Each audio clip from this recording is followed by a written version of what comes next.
شکر اصل میں ایک جذبہ ہے کہ جو کسی کے ساتھ اگر کسی نے خیر کیا ہو، بھلائی کی ہو، احسان کیا ہو، کسی تکلیف سے اس کو بچایا ہو، چھٹکارا دلایا ہو، تو ایک جذبہ پیدا ہوتا ہے انسان کے قلب کی گہرائی سے. اب اسے ہم جذبہ تشکر کہیں گے، جذبہ امتنان کہیں گے.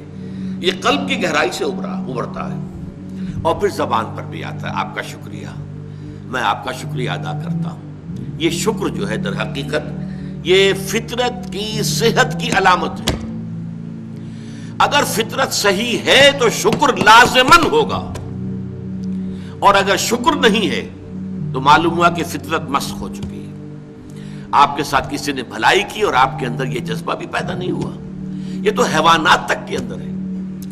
آپ کسی پیاسے جانور کے سامنے پانی رکھیے، وہ بکری ہو، کوئی اور ہو، کوئی گائے ہو، پیاسا ہو، بندھا ہوا ہے، وہ تو ادھر ادھر دوڑ کر اپنی پیاس پوری نہیں کر سکتا. بالٹی میں پانی رکھ دیجیے، وہ پی کر پھر وہ آنکھیں اٹھا کر آپ کو دیکھے گا. وہ جانور تو اس کی آنکھوں کے اندر سے آپ کو جذبہ تشکر چھلکتا ہوا نظر آئے گا. اسی معنی میں عجیب بات یہ ہے، عین کہتے ہیں آنکھ کو، اور عین کہتے ہیں چشمے کو بھی. عرب کہتے تھے عین الشکرا، وہ چشمہ جس میں سے پانی خود بخود ابل رہا ہو، نکل رہا ہو نیچے سے، زمین سے ابلتا ہو، عین الشکرا. اور دابۃ شکور کہتے تھے ایسے حیوان کو. آپ کے ہاں کو گائے ہے، بھینس سے بندھی ہوئی ہے، آپ اس کی ٹہل سیوا کر رہے ہیں، اچھی خوراک دے رہے ہیں، غذا دے رہے ہیں، نہلاتے بھی ہیں گائے بھینس کو، تو پھر اس کا ظہور اس کے بدن پر ہونا چاہیے، اس پہ فربہی آنی چاہیے. تو اس کو کہیں گے دابۃ شکور. یہ شکر گزار جانور ہے کہ اس کے ساتھ جو بھلائی ہو رہی ہے، جو خیر ہو رہا ہے، اس کے نتائج اس پر ظاہر ہو رہے ہیں. تو یہ فطرت کی در حقیقت صحت کی علامت. ایک پرانی کہانی آپ نے بھی بچپن میں پڑھی ہوگی کہ ایک غلام کہیں بھاگا ہوا تھا اور اسے راستے میں ایک جگہ اس نے دیکھا ایک شیر پڑا ہوا کراہ رہا ہے، اور اس کو شدید تکلیف تھی. اس کے پاؤں میں ایک کانٹا چبھا ہوا تھا. ظاہر بات ہے شیر نہیں نکال سکتا تھا اس کو. اس غلام نے اس کا کانٹا نکال دیا. اس شیر نے صرف اسے سونگھا اور چلا گیا. اس کے بعد وہ غلام پکڑا گیا، اور جیسے کہ ہوتا تھا رومن اور گریک دور میں کہ بھاگا ہوا غلام جب پکڑا جاتا تھا تو پھر شیروں سے پھڑواتے تھے اس کو. ان کے جو بڑے وہ ہوتے تھے، یہ اسٹیڈیمز بنے ہوئے ہوتے تھے، اس میں آ کر جو ہے اس غلام کو چھوڑ دیا، اور پھر بھوکا شیر جو ہے وہ پنجرے میں سے نکالا تاکہ وہ اس کو بھموڑے اور ختم کرے. تو اس نوجوان کو، اس غلام کو بھی پھینکا گیا. اس کے بعد جو شیر کا پنجرا کھولا تو شیر آیا، اس نے سونگا اور اس کو چھوڑ کر علیحدہ بیٹھ گیا. لوگ حیران ہوئے. معلوم ہے یہ وہی شیر تھا کہ جس کے پاؤں سے کانٹا نکالا تھا اس غلام نے، جبکہ وہ بھاگا پھر رہا تھا، چھپتا پھر رہا تھا جنگلوں میں. بہرحال یہ شے سمجھ لیجئے کہ شکر جو ہے در حقیقت یہ فطرت کی صحت کی علامت ہے. یہاں تک فرمایا حضور نے من لم یشکر الناس لا یشکر اللہ. یہ شکر ایسی شے ہے جو انسانوں کا شکر گزار نہیں ہے، وہ کبھی اللہ کا شکر گزار بھی نہیں ہو سکتا. فطرت مسخ ہو چکی ہے. کسی نے آپ کے ساتھ بھلائی کی اور آپ کے اندر سے وہ جذبہ تشکر ابھرا ہی نہیں. معلوم ہے فطرت کے سوتے خشک ہو چکے ہیں. وہ کنواں جس کے اندر لانے والے پانی کے سوتے خشک ہو چکے ہیں، پانی کہاں رہے گا اس میں؟ تو خالی کنواں ہے. تمہاری بھی فطرت جو ہے خالی ہو چکی ہے، اور تمہارے اندر وہ جو جذبہ تشکر موجود نہیں ہے، تو گویا کہ فطرت کے سوتے خشک ہو چکے. اب اصل بات کیا ہے؟ اس فطرت کے بعد اصل منعم کو پہچاننا. اب دیکھیے اس کو بھی ذرا غور سے سنیے میری بات کو. بچپن میں ہر بچہ یہ سمجھتا ہے کہ میرے حفاظت کرنے والے، میری ضروریات پوری کرنے والے، میری تکلیف پر تڑپ اٹھنے والے میرے والدین ہیں. اس سے آگے کا اسے بھی پتہ نہیں ہے، احساس نہیں ہے. لہذا جذبہ شکر جو ہے وہ والدین کی ذات کے ساتھ مرتکز ہو جاتا ہے. اس سے ذرا آگے بڑھا، معلوم نہیں میرا کنبہ ہے، میرے چچا ہیں، میرے ماموں ہیں، میرے فلاں ہیں، میرے قربے قبیلے کے لوگ ہیں، میری قوم ہے، میرا وطن ہے. یہ سب در حقیقت میرے محافظ بھی ہیں، میرے مددگار بھی ہیں، اور میری ضرورتیں پوری کرتے ہیں. یہ جذبہ تشکر اب پھیل رہا ہے والدین سے، اپنے خاندان، قبیلے، قوم. اس کے بعد محسوس ہوتا ہے، اور یہ سائنس کی انتہا ہے، کہ یہ سارے عناصر فطرت مجھے پال رہے ہیں. سورج کی حرارت نہ ہو تو فصلیں کیسے پکیں؟ سورج کی حرارت نہ ہو تو یہ ہوا، یہ بادل کیسے اٹھے سمندروں سے بخارات؟ ہوائیں نہ چلے تو یہ کیسے جو ہے بادل یہاں تک آئیں؟ اور بارش برسے اور پھر میرے لیے گندم جو ہے وہ پیدا ہو، تو کائنات پوری مجھے پال رہی ہے. اور اس میں سب سے بڑی شے جو ہے، یہ سائنس کا یوں سمجھ لیجیے کمال ہے، سب سے بڑی شے سورج ہے. اس لیے کہ یہ بھی کہنا ہے کہ زمین سورج ہی سے ٹوٹا ہوا ایک ٹکڑا ہے، اسی سے سپلنٹر ایک علیحدہ ہوا اور اس کے گرد گھومنا شروع کر دیا. واللہ عالم، یہ علیحدہ بحث ہے، یہ کاسمولوجی کی بحث ہے. لیکن یہ ہے کہ بہرحال ہم جانتے ہیں یہ شکر کا جذبہ پھر آ کر مرتکز ہوتا ہے یہ تمام مظاہر فطرت کے اوپر. اب اس کے بعد صرف ایک چھلانگ لگانے کی ضرورت ہے، وہ چھلانگ جو حضرت ابراہیم نے لگائی تھی. سورہ انعام میں ذکر ہے، انہوں نے ایک تارے کو دیکھا تو کہا اچھا شاید یہ میرا رب ہے. جب وہ ڈوب گیا، غروب ہو گیا، تو نہیں، میں تو غروب ہونے والے کو تو رب نہیں مان سکتا. پھر چاند کو دیکھا، وہ بڑا روشن تھا، بہت بڑا تھا، اچھا یہ رب ہے. جب وہ بھی ڈوب گیا، کہا نہیں، اگر میرے رب نے مجھے ہدایت نہ دی. پھر دیکھا سورج کو، ھذا اکبر، ھذا ربی، ھذا اکبر. فلما افلت، پھر جب وہ بھی غروب ہو گیا تو پھر اس کے بعد جو چھلانگ لگائی انہوں نے کیا، انی وجہت وجہی للذی فطر السماوات والارض حنیفا. میں نے اب اپنا رخ کر لیا ہے، اپنا چہرہ کر لیا ہے رخ پر اس ذات کے جس نے آسمانوں اور زمین کو پیدا کیا ہے، جو سورج اور چاند اور ستاروں کا پیدا کرنے والا ہے. حنیفا، یکسو ہو کر. وما انا من المشرکین، اور میں ہرگز مشرکوں میں سے نہیں ہوں. یہ ہے عقل کی آخری چھلانگ. سورج بھی ایک نظام میں جکڑا ہوا ہے، کسی اور نے اس کا نظام بنایا ہے، اس کی حیثیت کچھ ہے ہی نہیں. اس پوری کائنات کی وسعت اور پہنائی میں یہ جو خورشید منور ہے، یہ کیا ہے؟ یہ ایک ذرے کے مانند ہے. پوری کائنات کی billions and billions of galaxies, اور ہر گیلیکسیز میں بلینز اور بلینز آف سٹارز.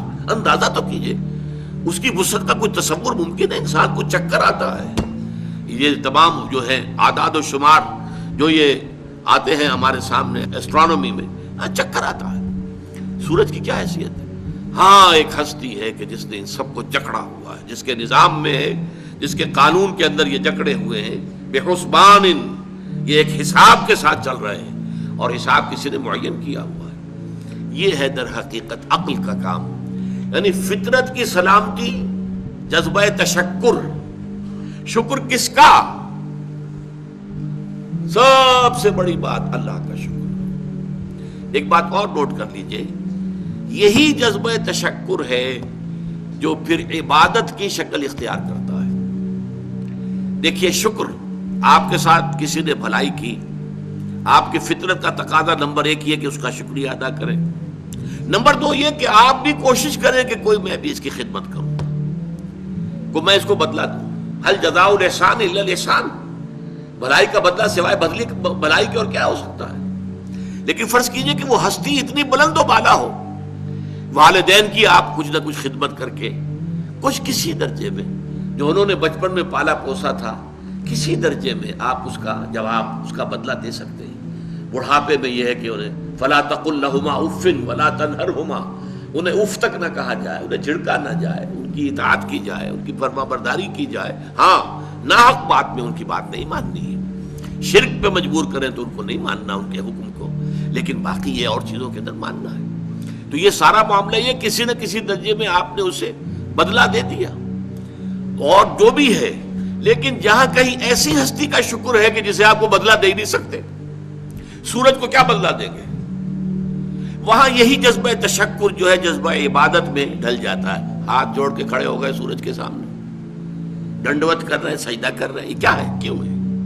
یہ وہی جذبہ تشکر ہے کہ اس سورج ہی سے ہمارا سارا نظام چل رہا ہے، میرا پورا وجود یہ در حقیقت اسی کے ذریعے سے اس کی ساری ضرورتیں اور سارے تقاضے پورے ہو رہے ہیں. یہی جذبہ تشکر ہے جو جذبہ عبادت کی شکل اختیار کرتا ہے.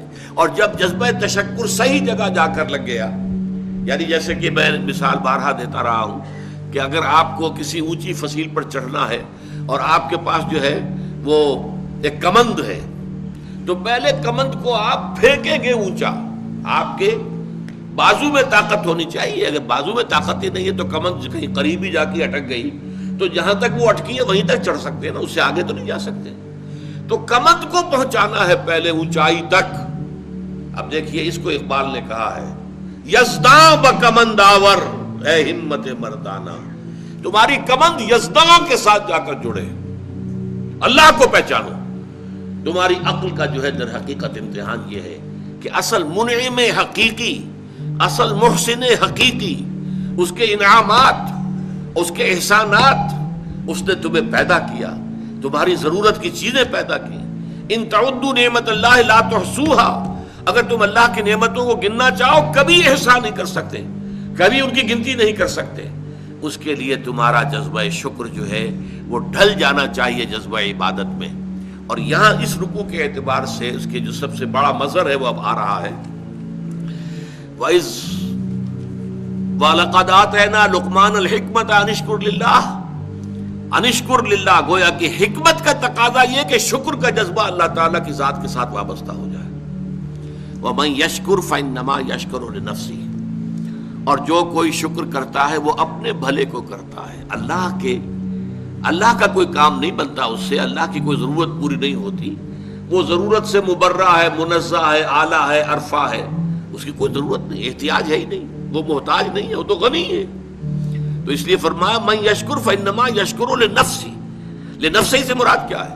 اگر آپ کے اندر جذبہ شکر ہے اور وہ جذبہ تشکر جا کر ذات باری تعالیٰ کے ساتھ منسلک اور ملحق بھی ہو گیا ہے، اب آپ کی شخصیت کا ترفع ہوگا، شخصیت ابھرے گی، شخصیت اپچے گی، شخصیت کی ترقی ہوگی، شخصیت میں ترفع پیدا ہوگا، بلندی آئے گی، تعمیر سیرت جسے کہتے ہیں، جسے اقبال تعمیر خودی کہتا ہے۔ صحیح معنی میں واقعتاً آپ ایک ایسے انسان بن سکیں گے کہ جن کے بارے میں قرآن نے کہا ہے کہ وَلَقَدْ خَلَقْنَا الْإِنسَانَ فِي أَحْسَنِ تَقْوِيمٍ، ہم نے انسان کو بہترین حساب پر پیدا کیا۔ وہ انسان بننے کے لیے ضروری ہے کہ آپ کی فطرت سلیم ہو اور عقل سلیم، فطرت سلیمہ جذبہ تشکر موجود ہو، عقل سلیم اصل محسن کو پہچان لے، اصل منعم کو پہچان لے، اور یہ منسلک ہو جائے پہ جذبہ تشکر ذات باری تعالیٰ کے ساتھ، تو اس کا بھلا تمہیں کو پہنچے گا، تمہاری شخصیت کی تعمیر ہوگی، تمہاری خودی جو ہے وہ پختہ ہوگی، مضبوط ہوگی، تمہاری اپنی سیرت و کردار جو ہے اس کی نشو و نما ہوگی۔ وَمَنْ يَشْكُرْ فَإِنَّمَا يَشْكُرُ لِنَفْسِهِ وَمَنْ كَفَرَ، اور جو کفر کرے فَإِنَّ اللَّهَ غَنِيٌّ حَمِيدٌ، تو اللہ تو غنی ہے اور حمید ہے۔